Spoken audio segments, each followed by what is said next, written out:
Hello, my loves. Awaken Her exists for one sacred reason: to stir your spirit, to awaken the divine within.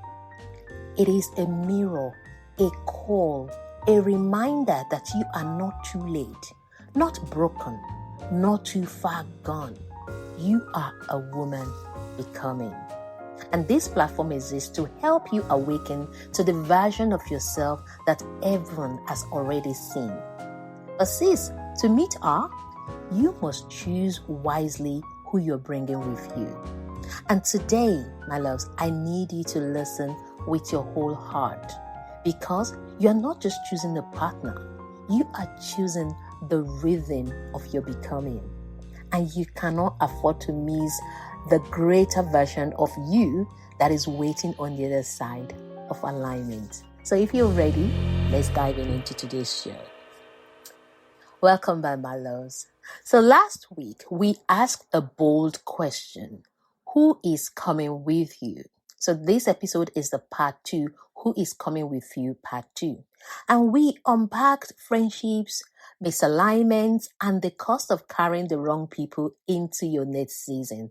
Now, what makes them wrong doesn't mean that they're toxic, or we're not talking about toxic people here.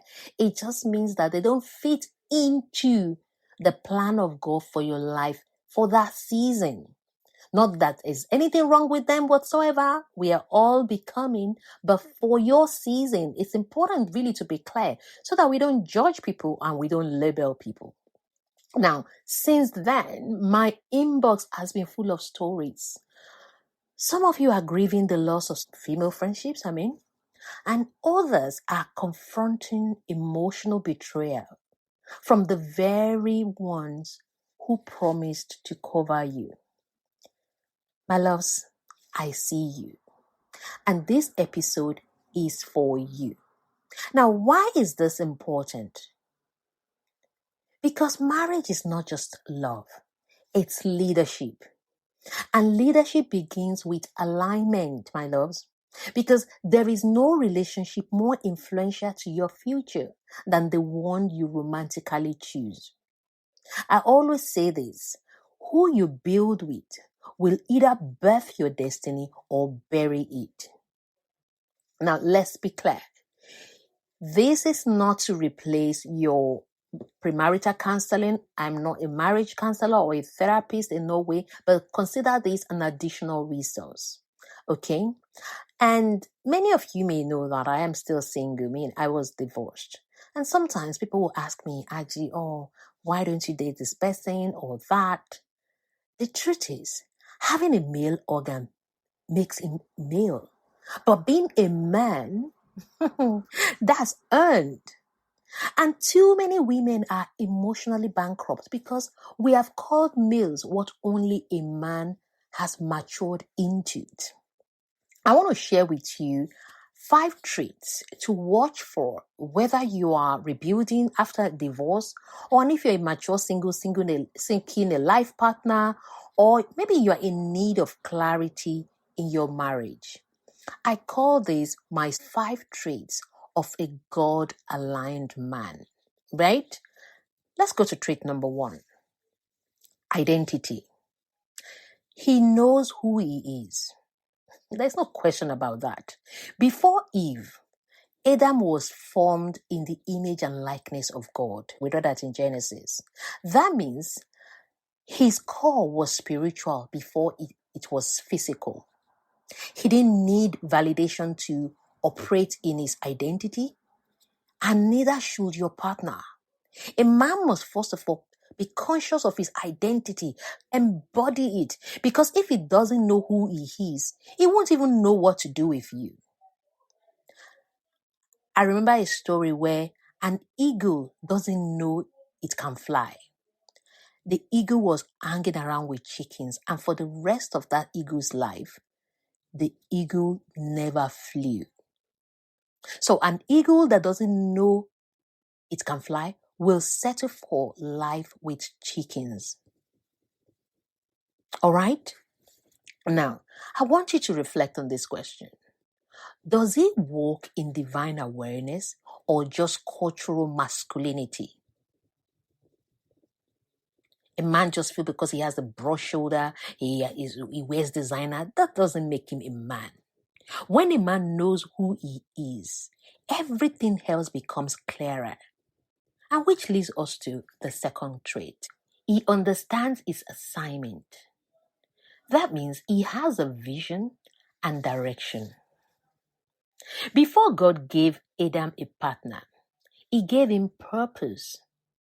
A man's purpose must predate his pursuit.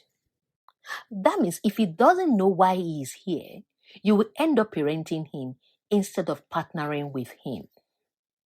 Sis, you won't have to chase or change a man who is already chasing his God-given call. You won't have to be snooping around his phone, asking him, why didn't you do this? Why did you do? Because he already knows that marriage is also part of his vision, part of his purpose. You won't pursue him that he needs to pay this bill. Don't even need to tell him all of that because he already has a sense of assignment. He sees that marriage as his ministry. You won't chase him to pay school fees or to look after his children, to play with children, or to call you. He knows that you are part of his assignment.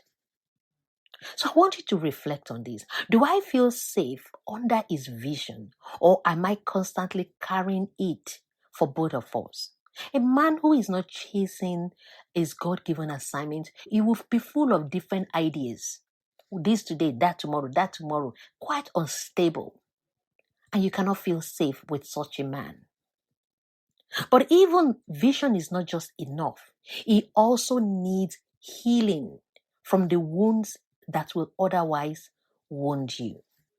And that leads us to number 3 trait of a God-aligned man. Healing. He is awakened from his wounds. He might still be going through his healing process, but he's aware of it. Genesis tells us that, and God put Adam to sleep. In spiritual terms, sleep represents stillness and surrender. A man must go through the fire of healing and self-confrontation. A man will find himself. When God put Adam to sleep, sleep is a state of unconsciousness. When you are asleep, you don't know what you're doing. That is when men make many mistakes. They go here and there, try different things. They go through life issues. But this man, he has gone through the fire of healing and he has confronted his shadows. He has faced his fears. Not blaming his ex, maybe he's been through a divorce, not blaming his ex, not blaming his parents or his parents, maybe his mom or dad for anything, or his uncle, not blaming society. He's owning his own mistakes and is healing. The truth is, a man who has never been awakened will put you to sleep because he's just full of trouble. And before you know, you will just be busy trying to figure what is wrong with him. You'll be diagnosing him. You become his therapist. You become his counselor because he is wounded and he has not been awakened from his slumber. A man who hasn't surrendered his pain will project it onto you. And you start doubting yourself. You start guessing, maybe I did this. Maybe I did that. Sis, healing is not perfection. It's about awareness that I need help. This is what is going on with me. This is what I need to work on. I want you to think about this. Is he emotionally aware or does he weaponize his wounds? And sis, once a man is healed or is on his healing journey, you know what it does? He gains clarity to recognize who you are. And that leads us to trait number 4, recognition. A man sees you. Who are you bringing with you? A man that sees you. The book of Genesis says that Adam said, "This is now bone of my bone."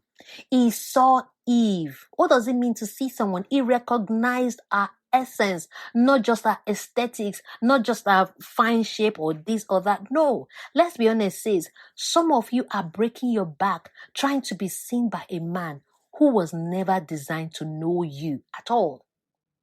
Stop performing. Stop shape-shifting. If he's your man, he will recognize your soul. There is a man that sees beyond your weakness. There is a man that sees beyond, oh, she talks too much. There is a man that he will just know. They call it the knowingness. He sees you. The way we say, Eroi, my God that sees me. He sees the kindness, the gentleness behind whether you're shouting or this. He sees the value in you. He recognizes you. I want you to think. Does he values the real me or the version I perform to stay chosen? And even when he sees you, does he have the capacity to hold you? And that leads us to trait number 5. I call this capacity. It took me a while to understand this. You need a man that has the capacity. He can carry you through crisis. Even after a fall, Adam didn't leave Eve. He stood with her. Says, potential is cute, but capacity is kingdom. Potential is what could be. Capacity is what already is. Potential is promise. Capacity is performance. Many women look for a man that has the potential. He has the potential. No, potential is promise. He may not even realize it. It's a game of chance. But I ask you, does he have the capacity? How do you know when a man has the capacity? How does he deal with when there is an issue? Does he just dump it on you? Does he just dump it on you, feeling bad? You're calling him, you're chasing him. Okay, I'm sorry. Okay, I'm sorry. Do you understand? How does he deal with issues, even his own issues? Does he hold space for you? Does he cover you emotionally, spiritually, practically? I want you to think about maybe a man in your life or a man that you've dated or a man that you're worrying yourself about. Is he built for what I carry, or am I constantly shrinking to fit in? Capacity also means, does he have the capacity to hold this greater destiny that God has given me? Does he have the capacity to stand to my success without feeling threatened?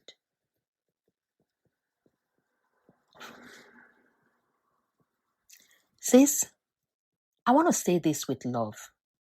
You don't need to settle for potential when God promised you partnership. Before I wrap up today's episode, I want to give you 3 soul activation exercises.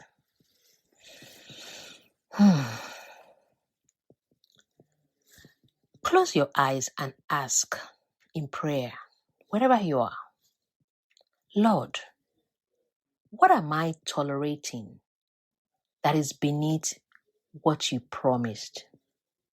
And I want you to think of this in relation to a life partner, a man in your life. What is it? You might even put the person's name. What am I tolerating in John?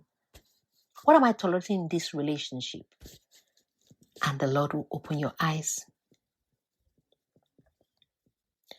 2, I want you to write this in your journal.